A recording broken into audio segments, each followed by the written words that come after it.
बाप कहते हैं अपन को आत्मा समझो, ये देह तो विनाशी है, आत्मा ही शरीर छोड़ करके चली जाती है,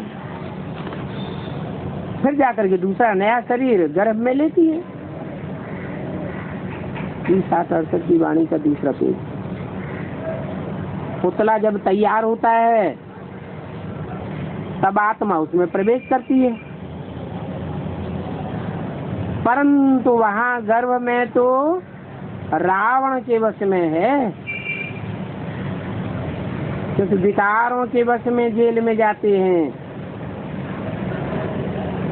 वहां नई दुनिया में तो रावण होता ही नहीं है, तो गर्भ जेल की बात भी नहीं होती है।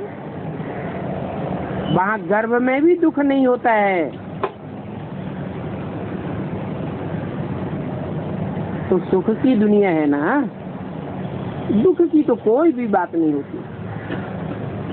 जब बूढ़े होते हैं तो पता पड़ता है अभी हम शरीर छोड़ दूसरे शरीर में जाकर के प्रवेश करेंगे, तो वहां डर की कोई बात नहीं रहती, क्योंकि वहां तो देह अभिमान होता ही नहीं है। देह अभिमान होता है तो डर पैदा होता है, आत्मा अभिमानी है तो डर की बात ही नहीं, निडर हो जाते। तो डर का भी दुख वहां नहीं होता है।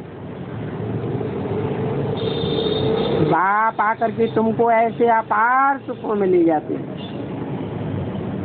वहां सतयुग में अपार सुख हैं और कलयुग में अपार दुख है। इसलिए इस युग को कहते हैं दुखधाम। बाप आते हैं तो तुम बच्चों को कोई तकलीफ नहीं देते हैं, कहते हैं बल तुम अपने घर गृहस्थ व्यवहार में रहो, अपने बच्चों आदि को संभालो, सिर्फ बाप को याद करो। गुरु गुसाई आदि जो भी हैं इन सभी को छोड़ दो।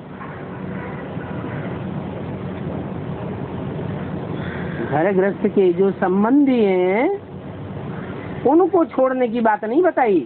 किसको छोड़ दो? इन गुरुओं को छोड़ दो। क्यों? क्योंकि ये तुमको जन्म जन्मांतर से उल्टा रास्ता बताते आए हैं।